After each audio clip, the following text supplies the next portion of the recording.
Hey guys, this is Viper with a new video review, and today we're going to be taking a look at the Iron Man 2 War Machine by Hot Toys. Now, I know I'm not going to make very many friends with this statement, but I honestly did not personally care for Iron Man 2 as a movie. But, as usual, they of course entice us with these awesome suits, the Mark IV, the Mark V, the Mark VI, and of course, War Machine, who I personally have been waiting for most of all. And I've been a fan of this figure, or I should say of War Machine, for a very long time. The first time I actually saw War Machine, sorry for a little nostalgia trip here, but the first time I actually saw War Machine was in a 1990 Spider-Man cartoon. And ever since then, I've just thought the concept of War Machine was awesome. I've always liked Iron Man, but I like the idea of being able to kick ass too, not just repulse away. But here's the figure himself, and detail-wise, I can't say enough good things about it. I mean, from the decals on the shoulder, which I'll show a little close-up later, but, you know, from all the different lines on the suit and on the armor, the articulation and the way they designed the cannon back here, and just the gun design, which, actually, that one's kind of loose, so let me show this one here. They went so far as to put decals and warning labels, and it just really looks pretty stunning in person. And of course, War Machine, like all the others, has light-up features in the eyes, in the arc reactor, and in both palms. I'm not going to turn them on just for ease, but the eyes light up red, and then the rest light up the usual white LED. The only issue I really have with the figure overall is, even though it's a pretty solid figure and the design is superb, it has this, somewhat like the arms here and the legs over here have this, I hate to say the word, but really chintzy plastic feel to them. I mean, the middle section here is pretty sturdy and pretty hard, but this here is just, it seems like it's very cheap plastic compared to even the regular Iron Man suits, and that's kind of a little bit of a letdown, but by the same token, you know, most people aren't going to be playing with this thing, so you're looking for the detail in it anyway, and that definitely delivers in that part. But enough of me yapping. Let's take a look at some of the accessories he came with. When you take War Machine out of the box, he does not have these guns attached. There are little pegs in these flaps that flip open, and then you stick the there we go, brain fart. The guns into the pegs on either side. Now, for some reason, this one is very loose, and that's why that one actually is tucked away. I was going to have them posed with both down, but that one seems to fall. So I figured I'd just leave it the way it is. He also comes detached, or I should say these components are detached from him. These are the Gatling gun bullets, and they're just a basic rubber chain that connects here and on the bottom of the gun here.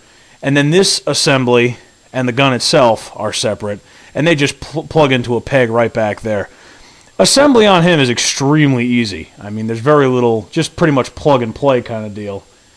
But I had more of an issue with Royce when I got him, but that'll be for another review.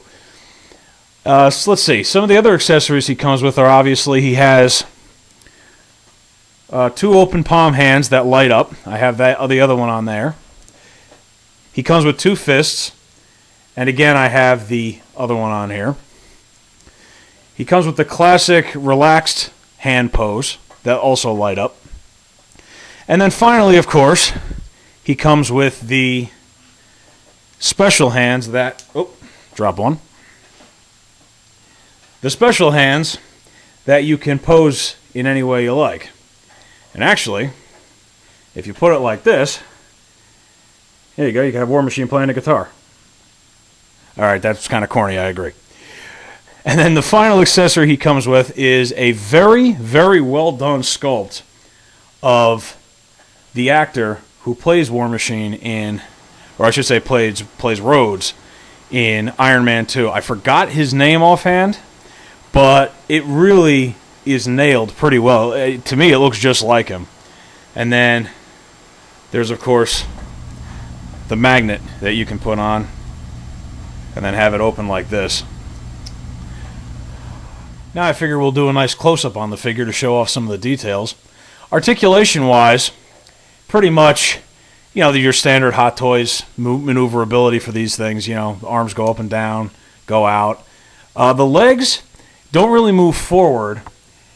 They can move pretty much side to side, and then the knee joint can bend all the way back. And then there's an ankle joint down here. But that's, like I said, it's pretty much the same as the usual suits. He supposedly does have a waist joint too, but I've seen some people who have actually broken theirs by screwing with it, so I'm going to leave it alone, honestly. I kind of don't mind him just in this regular pose. But anyway, as you can see, the detail on the armor is just phenomenal. And the best thing about it is they really went crazy actually giving him like a battle damage look, which I really like. And it really stands out very well.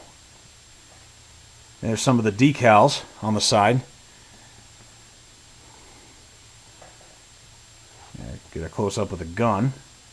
See, it's got a little yellow warning light, or warning label, I should say. And there's something there. It's pretty small. I can't really make it out. But then he also has a decal on his arm here. And I really, really like this Gatling gun. They really did a good job in terms of detailing it, and it looks perfect to the movie, at least as far as I'm concerned. Here's the back. Oh, and one other feature that's worth mentioning is these panels back here open, and there's like a little rocket booster down here that you can pull out, like he had in the movie. That's a nice little touch. But that's pretty much about the extent of it. He's a really, really well done figure. I would highly recommend him if you're a fan of Iron Man. One other feature that two other features that I actually completely forgot about are these two launchers here that come up on the sides. To get these out, what you have to do is pull down on these silver pieces here till they come down, or they have a little black tool they give you that you can push down on these little grooves. It also has a little screwdriver on it if you want to take the batteries out. And what you do is you pull down on it, and then you get your nail under and just kind of push it up and then play with it kind of back and forth until it pops out fully, and then you turn them around. You know, they come down like this, and then you pull them out like that and turn them. Kind of hits into his head, so that's kind of defeats the purpose, but oh well. And one of the other accessories he does come with, actually, I didn't want to take it out of the box, though, is a little missile that you can actually put in there. And just to, I guess, add some... I guess so it matches these with the little missiles sticking out here. But I guess really that's about it. I really, really like the figure. And it's probably going to be my favorite from the Iron Man 2 line. Granted, I haven't got the Mark IV, 5, or 6 yet, but we'll see. And I hope you guys have a great day. Take care.